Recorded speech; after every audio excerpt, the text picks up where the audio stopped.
인간의 자유, 디지털 독재의 부상, 유발 하라리. 자유주의 이야기는 인간의 자유를 첫 번째 가치로 소중하게 여긴다. 모든 권위는 궁극적으로 인간 개인의 자유의지에서 나오며 그것은 각 개인의 감정과 욕망, 선택으로 표현된다고 주장한다. 정치에서 자유주의는 유권자가 제일 잘 안다고 믿는다. 따라서 민주적인 선거를 옹호한다. 경제에서 자유주의는 고객은 언제나 옳다는 원칙을 고수한다. 따라서 자유시장 원리를 반긴다. 사적인 문제에서 자유주의는 자기 목소리에 귀 기울이고 자신에게 진실하고 자신의 마음을 따르라고 권장한다. 다만 타인의 자유를 침해해서는 안 된다. 이런 개인의 자유는 인권 속에 간직되어 있다. 미국의 경우 공화당원과 민주당원은 서로 열띤 다툼을 잠시 멈추고 자유선거와 독립된 사법부, 인권 같은 기본 원칙에 대해서는 모두가 의견을 같이 한다는 점을 상기시키곤 한다. 특히 로널드 레이건과 마거릿 대처와 같은 우파 영웅은 경제활동의 자유뿐만 아니라 개인의 자유도 열렬히 수호했다는 점을 기억하는 것이 중요하다. 국민투표와 선거는 언제나 인간의 느낌에 관한 것이지 이성적 판단에 관한 것이 아니다. 만약 민주주의가 이성적인 의사결정의 문제라면 모든 사람에게 동등한 투표권을 혹은 그 어떤 투표권도 줘야 할 이유가 전혀 없다. 어떤 사람들은 다른 사람들보다 훨씬 더 박식하고 이성적이라는 증거는 충분하기 때문이다. 선거와 국민투표는 우리가 어떻게 생각하는지 묻는 게 아니라 우리가 어떻게 느끼는지를 묻는 것이다. 민주주의는 인간의 느낌이 신비롭고 심오한 자유의지를 반영하고 이 자유의지가 권위의 궁극적인 원천이며 어떤 사람이 다른 사람보다 더 똑똑하더라도 모든 인간은 평등하게 자유롭다고 가정한다. 아인슈타인, 도킨스와 마찬가지로 문맹의 가정부 또한 자유의지가 있으며 따라서 선거일에는 그녀의 느낌, 투표로 표시되는 것도 다른 사람들과 똑같이 계산된다. 마음에 대한 이런 의존은 자유민주주의 아킬레스건으로 드러날지도 모른다. 왜냐하면 누군가가 인간의 마음을 해킹해서 조작하는 기술력을 얻게 되면 민주정치는 감정의 인형극으로 돌변할 것이기 때문이다. 개인의 느낌과 자유선택에 대한 자유주의의 믿음은 자연적인 것도 아니고 그리 오래되지도 않았다. 수천 년 동안 사람들은 권위는 인간의 마음보다는 신법에서 오는 것이며 따라서 우리는 인간의 자유보다 신의 말씀을 신성시해야 한다고 믿었다. 불과 지난 수세기 동안 권위의 원천은 천상의 신에게서 피와 살을 가진 인간으로 이동했다. 그런데 조만간 권위는 다시 이동할지 모른다.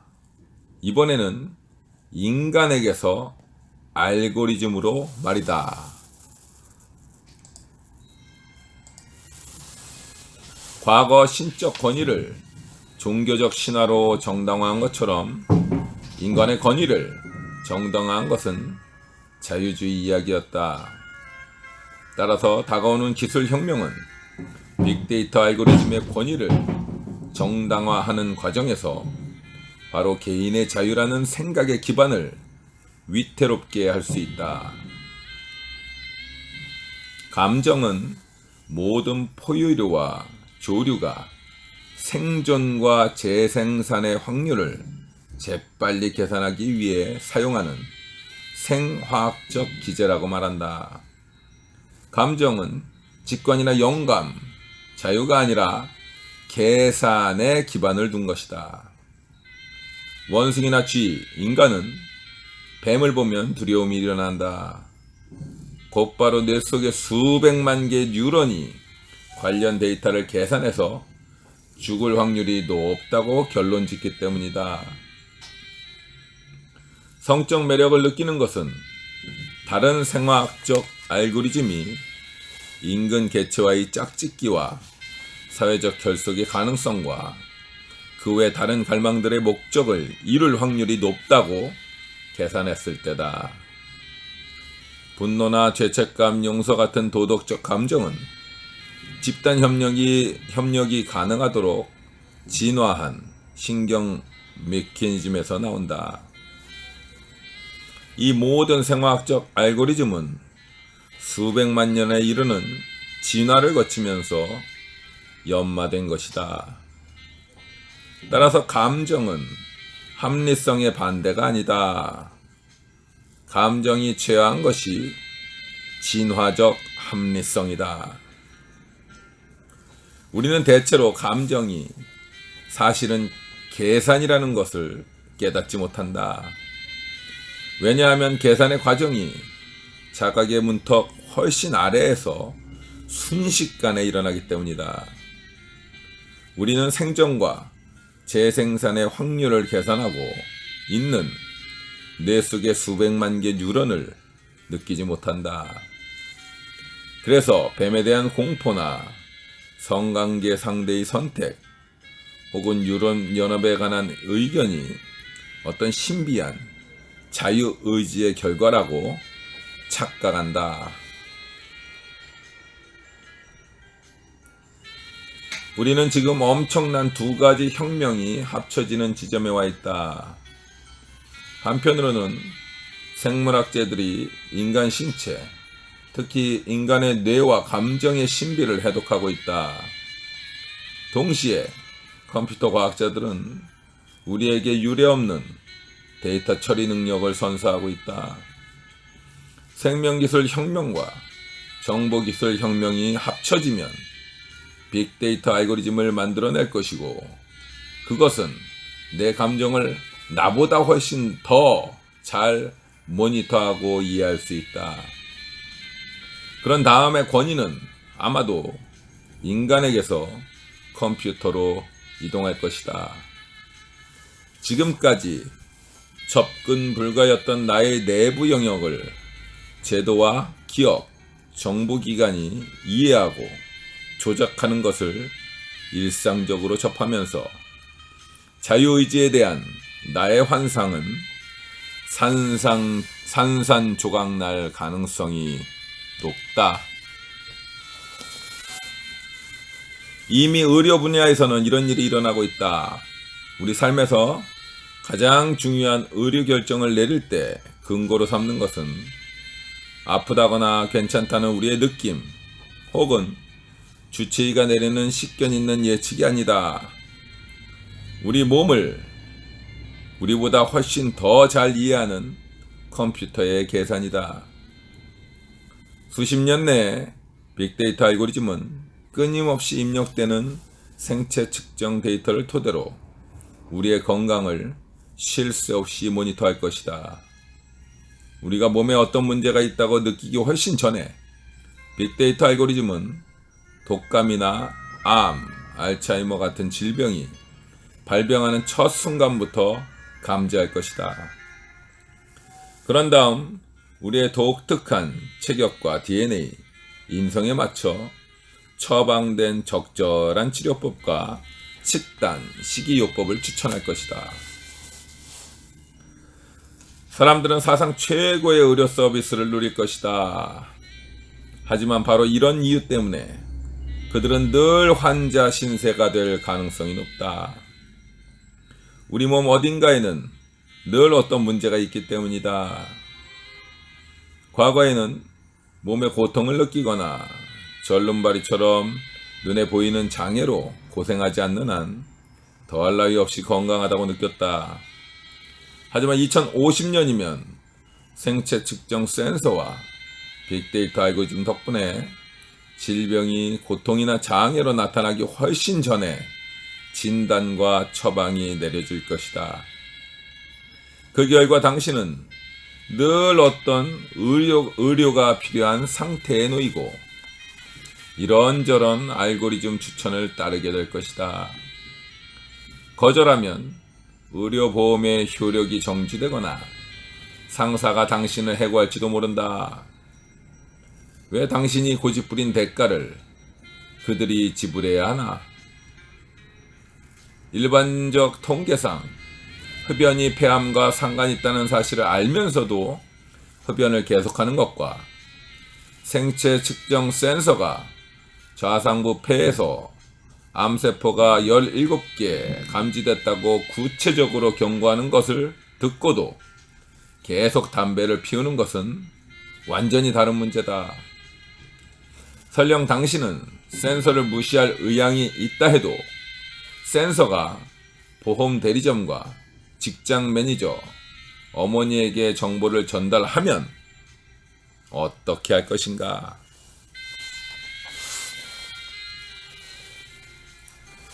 의료 분야에서 이미 일어나기 시작한 것은 앞으로 점점 더 많은 분야에서도 일어날 가능성이 높다. 핵심 발명품은 생체 측정 센서인데 몸에 착용할 수도 있고 체내에 이식할 수도 있다. 생체 측정 데이터와 컴퓨팅 능력만 충분하면 외장 데이터 처리 시스템은 당신의 모든 욕망과 결정 그리고 의견까지 해킹할 수 있다. 그것은 당신이 어떤 사람인지 정확히 알 수 있다는 것이다. 사람들은 대부분 자신을 잘 모른다. 나는 21살 때 비로소 내가 동성애자라는 것을 알았다. 스스로 부인하면서 몇 년을 살고 난 뒤였다. 근데 이제 2050년이면 어떻게 될지 상상해보자. 그때는 알고리즘이 모든 10대에게 그가 동성애, 이성의 스펙트럼의 어느 지점에 있는지 정확히 알려줄 수 있다. 당신이 웹을 서핑하고 유튜브를 보고 소셜미디어의 게시물을 읽을 때 알고리즘은 용의주도하게 당신을 모니터하고 분석해서 어떤 탄산음료를 당신에게 팔고 싶다면 셔츠를 입지 않은 소녀보다 우통을 벗은 사내가 주인공인 광고를 사용하는 게 나을 거라고 코카콜라 측에 알려줄 것이다. 당신은 그런 사실도 모르지만 그들은 알 것이다. 그런 정보야말로 수십억의 가치가 있을 테니까.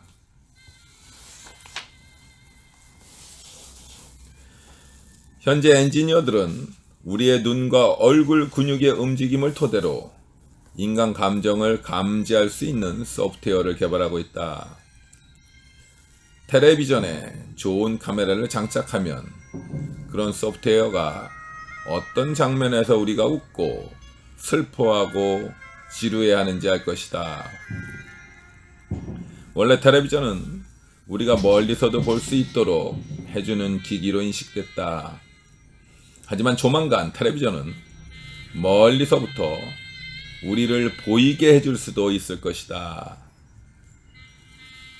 1984년 조지 오웰이 상상한 것처럼 우리가 텔레비전을 보는 동안 텔레비전도 우리를 감시할 것이다. 넷플릭스와 아마존은 기괴할 정도로 정확히 우리에게 맞는 영화를 골라줄 것이다. 나아가 우리를 위해 인생에서 가장 중요한 결정까지 내려줄 것이다. 이를테면 무엇을 공부해야 하는지, 어디서 일해야 하는지, 누구와 결혼해야 하는지도. 아마존이 완벽해야 할 필요는 없다. 평균적으로 우리 인간보다 낫기만 하면 된다. 그 정도는 그리 어려운 일이 아니다. 왜냐하면 대부분의 사람은 자신을 잘 모르기 때문이다. 사람들은 자기 인생에서 가장 중요한 결정을 내리면서도 끔찍한 실수를 저지를 때가 많다. 데이터 부족과 프로그램 오류, 목표 설정 혼란과 인생의 무질서로 인한 고충도 인간이 알고리즘보다 훨씬 더 크게 겪는다. 인간의 의사결정 방식에 대한 과학자들의 이해가 깊어질수록 알고리즘에 의존하고 싶은 유혹은 점점 커질 가능성이 높다. 인간의 의사결정을 해킹하면 빅데이터 알고리즘의 신뢰도는 더욱 커지고 그와 동시에 인간의 감정은 점점 더 의심받게 될 것이다. 정부와 기업이 인간의 운영체계를 해킹하는 데 성공한다면 우리는 정밀 유도된 조작, 광고와 프로파간다의 융단 폭격에 노출될 것이다.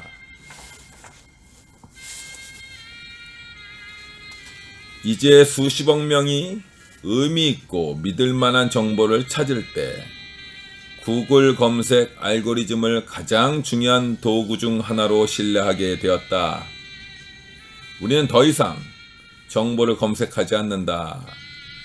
대신 우리는 구글한다. 우리가 어떤 답을 찾을 때 구글에 의존하는 경향이 커짐에 따라 우리 자신의 정보 검색 능력은 갈수록 감퇴된다. 오늘날 이미 진실은 구글 검색의 최상위 결과와 동의어이다.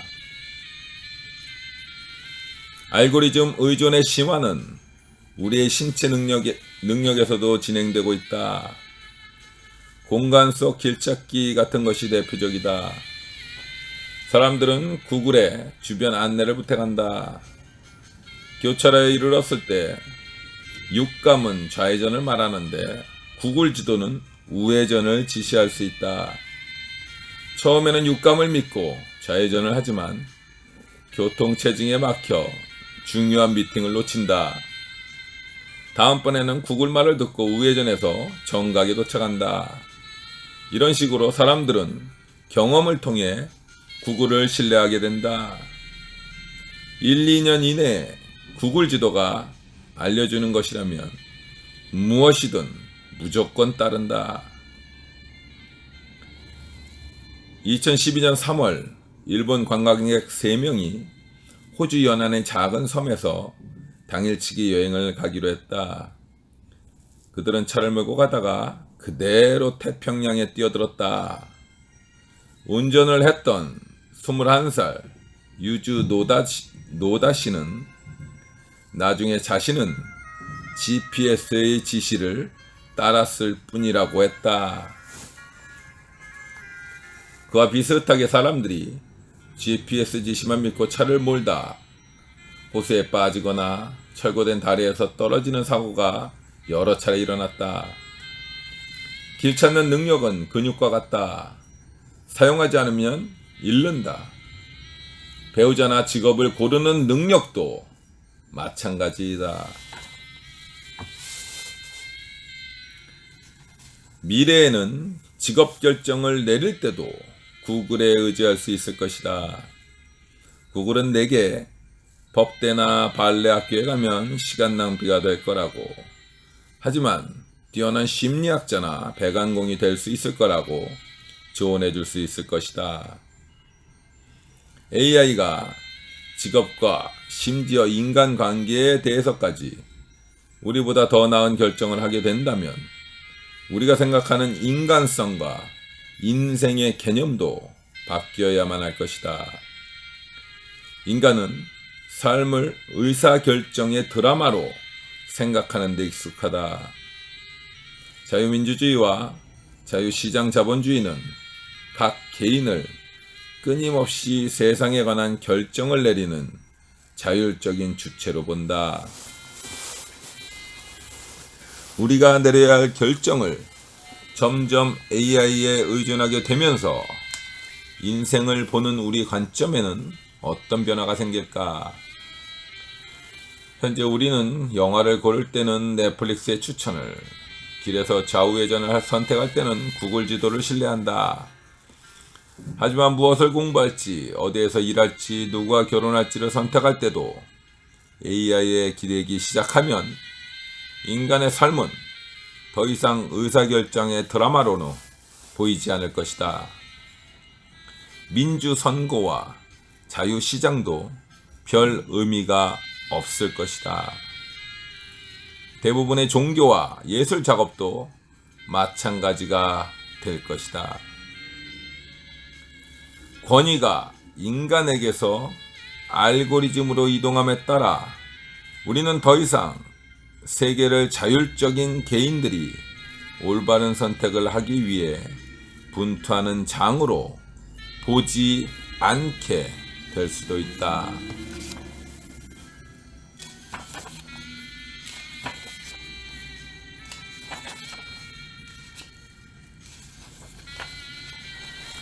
우리가 로봇을 두려워해야 할 이유는 로봇은 언제나 주인에게 복종할 뿐 결코 반란을 일으키지 않는다는 사실이다. 물론 로봇이 운 좋게 선한 주인을 만나 봉사한다면야 맹목적인 복종은 조금도 나쁠 게 없다. 심지어 전쟁에서도 킬러 로봇에 의존한다면 로봇은 오히려 사상 처음으로 전쟁법이 전쟁터에서 실제로 준수되도록 보장할 수도 있다. 인간 병사는 가끔씩 살인, 강탈, 강간 등의 감정에 지배되어 전쟁법을 위반한다. 반면 로봇은 감정이 없기 때문에 언제나 군 수칙을 철두철미하게 준수하고 결코 개인적인 공포와 증오에 흔들리지 않을 거라고 믿을 수 있다. 로봇은 언제나 입력된 코드의 품질을 반영할 뿐 아니라 동시에 증폭한다는 사실을 상기할 필요가 있다. 코드가 절도 있고 유순하게 돼 있다면 그 로봇은 평균적인 인간 병사에 비해 큰 폭으로 개선되어 있을 가능성이 높다. 하지만 코드가 무자비하고 잔혹하게 되어 있다면 결과는 재앙적일 것이다. 로봇의 진짜 문제는 자신의 인공지능이라기보다 인간 주인의 본성에서 비롯하는 어리석음과 잔혹이다. 1995년 7월 보스니아 세르비아계 병사는 슬레브레이차 마을 주변에 사는 무슬림 보스니아인 8,000명 이상을 학살했다. 슬레브레이차 학살은 용의주도하게 조직되고 장기적으로 진행된 작전이었고 보스니아 세르비아계가 보스니아 이슬람 교도들을 인종 청소하려는 정책을 반영한 것이다. 만약 보스니아 세르비아계가 1995년 킬러 로봇을 사용했다면 잔혹행위는 더욱더 끔찍했을 것이다. 모든 로봇이 자기가 받은 명령이라면 무엇이든 실행하는데 한치의 망설임도 없었을 것이고 동정심이나 역겨움, 무기력의 감정 때문에 단 한 명이라도 무슬림 아이를 살려둔 일은 없었을 것이다.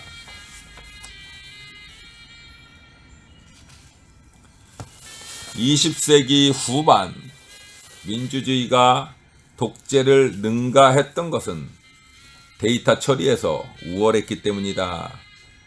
민주주의는 정보를 처리하고 결정하는 권한을 사람과 기관에 분산하는 반면 독재는 한 곳에 집중한다.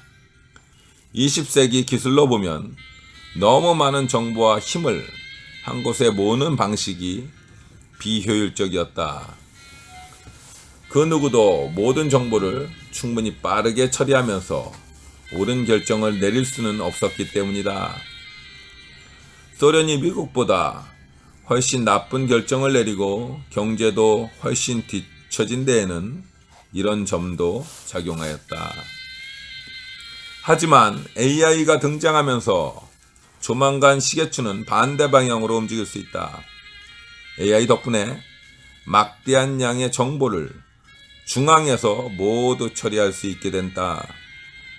실제로 AI는 중앙 집중체제의 효율을 분산체제보다 훨씬 높일 수 있는데 기계학습을 분석할 수 있는 정보가 많을수록 성능이 좋아지기 때문이다.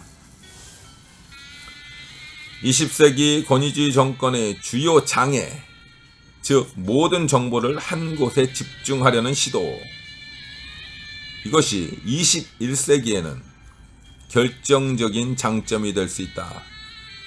알고리즘이 우리를 너무나 잘 알게 되면서 권위주의 정부는 시민들에게 절대적 통제권을 행사할 수 있을 것이다.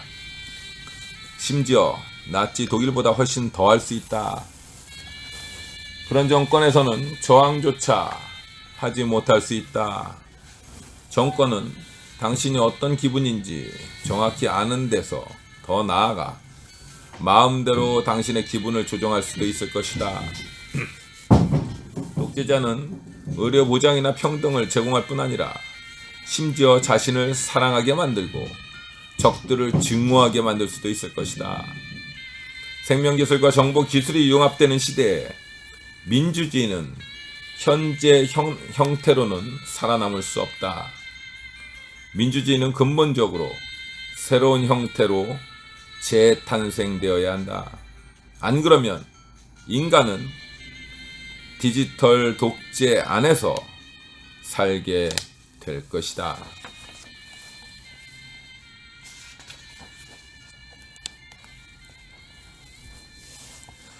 한 가지 희소식은 최소한 앞으로 수십 년 안에 AI가 의식을 얻어 인간을 노예화하거나 멸종시키는 공상과학 같은 악몽이 현실로 닥치지는 않을 것이란 것이다. 우리가 결정을 내릴 때 알고리즘에 점점 더 의존하긴 하겠지만 알고리즘이 의식적으로 우리를 조작하기 시작할 것 같지는 않다. 왜냐하면 알고리즘은 의식조차 없기 때문이다. 공상과학은 지능과 의식을 혼동하는 경향이 있다. 현실에서 인공지능이 의식을 얻을 거라고 가정할 이유는 조금도 없다. 지능과 의식은 상이한 것이기 때문이다. 지능은 문제를 해결하는 능력인데 반해 의식은 고통, 기쁨, 사랑, 분노처럼 어떤 것을 느끼는 능력이다. 이 둘을 우리는 혼동하기 쉽다. 왜냐하면 인간과 다른 포유 동물들의 경우 지능이 의식과 함께 가기 때문이다. 포유류는 느낌으로 대부분의 문제를 해결한다. 하지만 컴퓨터가 문제를 푸는 방식은 아주 다르다. 비행기가 깃털을 개발하지 않고도 새보다 더 빨리 나는 것처럼 컴퓨터도 느낌을 개발하지 않고 포유류보다 문제를 훨씬 더 잘 풀 수 있다.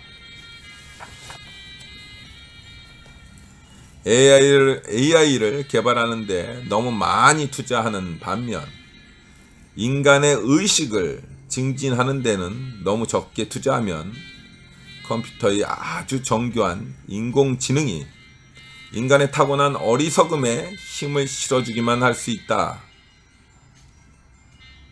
우리는 앞으로 몇십 년 안에 로봇 반란에 직면할 가능성은 낮더라도 우리의 감정 버튼을 누르는 법을 엄마보다 더 잘하는 로봇 무리가 이 으스스한 능력을 사용해 우리에게 뭔가를 차량이든 정치인이든 전체 이데올로기든 시도하고 판매하려는 상황에 대처해야 할 수도 있다. 로봇은 AI는 우리의 가장 깊은 두려움과 증오, 갈망을 파악하고 그것을 내적 지렛대로 삼아 우리에게 해를 끼칠 수도 있다. 우리는 이미 최근에 세계 곳곳에서 진행된 선거와 국민투표에서 맛보기를 경험했다. 해커들은 개인 유권자의 데이터를 분석하고 그들의 기존 선입관을 악용해 그들을 조종하는 법을 알아냈다. 그런 결과를 피하려면 인공지능 개선에 투자하는 돈과 시간만큼 인간 의식을 증진하는데 돈과 시간을 투자하는 것이 현명하다. 불행히도 현재 우리는 인간 의식을 연구하고 개발하기 위해 하는 일은 별로 없다. 나의 상사는 이메일에 되도록 빨리 답하기를 바라지만 내가 음식을 맛보고 음미하는 능력에는 조금의 관심도 없다. 그 결과 나는 식사 중에도 이메일을 확인하지만 나 자신의 감각에 집중하는 능력은 잃어간다. 경제 시스템은 나의 투자 포트폴리오를 늘리고 다변화하는 쪽으로 나를 내모는 반면 나의 연민을 확장하고 다변화할 동기는 조금도 부여하지 않는다.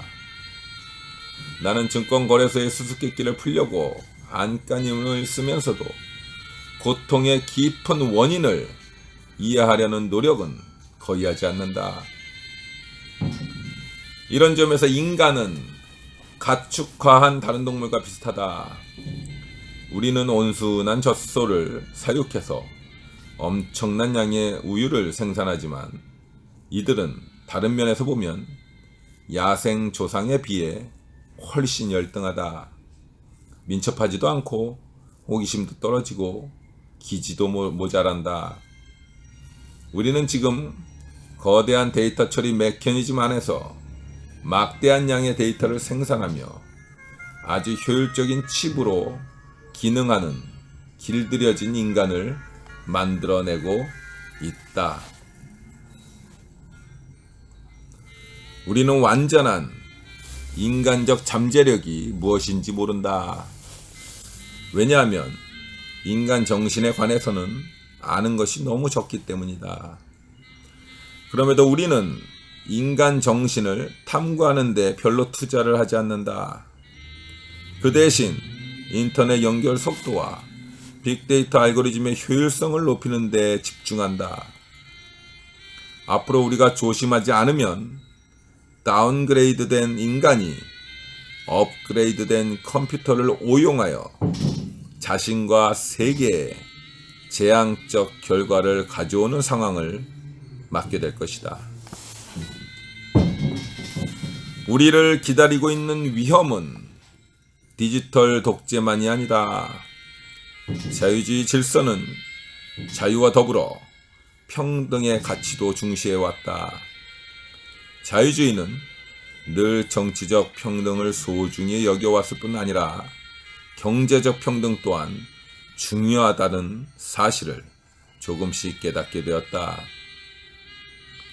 사회 안전망 없이 쥐꼬리만한 경제적 평등만 가지고서는 자유도 의미가 없다. 하지만 빅데이터 알고리즘은 자유를 없앨 수 있는 것과 같이 유례없는 최고의 불평등한 사회를 만들 수도 있다. 모든 부와 권력은 극소수 엘리트의 손에 집중되는 반면 대다수 사람들은 착취의 대상으로 전락하는 정도가 아니라 그보다 훨씬 나쁜 처지에 놓일 수 있다.